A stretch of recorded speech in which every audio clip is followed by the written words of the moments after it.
Biashara ambayo nimeamua kuingia ni biashara ambayo imezoeleka kuendeshwa na wanaume. Hata Tanzania hapa kiwanda cha Biopesticide au viuatilifu hai, Plant Biodefender ni wa kwanza hasa kwenye kilimo. Habari, naitwa Dr. Neva Mwambela. Karibuni Plant Biodefender Company Limited.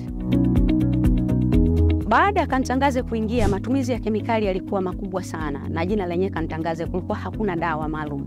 Unapochukua nyanya kwenye friji, harufu ya dawa ilikuwa inasikika. Nilikuwa nakereka sana na hiki kitu, lakini ikabidi sasa nitafute suluhisho. Kama mwanasayansi mwanamke, nikaona hii itaangamiza vizazi, ambayo ni Vuruga Biocide, haina sumu, haina kemikali. As a mother and entrepreneur, Dr. Neva faced immense challenges in starting her business in the agricultural sector, where organic farming was not widely recognized in Tanzania. Limited awareness and skepticism about organic solutions made it even harder to access funding.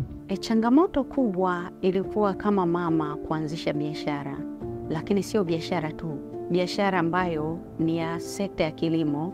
Na wakati huo kwa bahati nzuri au mbaya nilikuwa na mtoto mdogo. Ilikuwa ngumu kuelewa biashara ambayo ninafanya.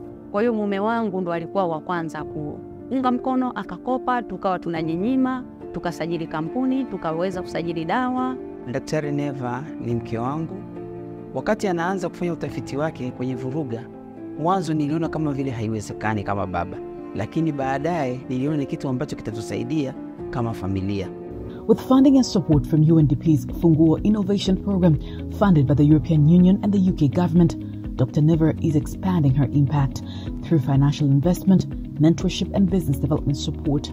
Plant Biodefenders is equipping farmers with eco-friendly pest control solutions while driving innovation in the agricultural sector.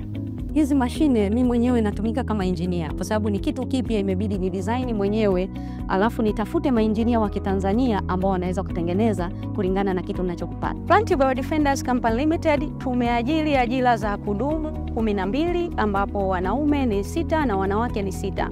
Hivyo ajira kwa wanawake ni 50%. Lakini pia ajira ambazo sio za moja kwa moja tumeajiri watu 30. Na pia tumekuwa tunafanya kazi na wakulima mbalimbali hasa wanawake kwenye kilimo cha nyanya, mboga ambapo wanawake wengi ndio wamejikita. Kwa tunafanya kazi na wanawake zaidi ya 500 ambao tumewainua. Tuna mpango wa kuongeza uzalishaji ili tuweze kufikia wakulima wengi zaidi. Tunataka kuwa tunazalisha miche iliyo bora na tunawagaia wanawake zaidi. Pia tunategemea kwamba tuwe na tunawafundisha wakulima wao wenyewe ili kila maeneo au kila vijiji kuwe na wakulima wale ambao wataweza kuwafundisha wakulima wenzao. Mimi kama mwanamke mtafiti mgunduzi, ningependa nikumbukwe sio kwa gunduzi nilizofanya, sio kwa vyeti nilivyo navyo, lakini nilichokipanda kwa watu wa Tanzania na wa Afrika. UNDP's Funguo Innovation Program is supporting women to overcome hurdles.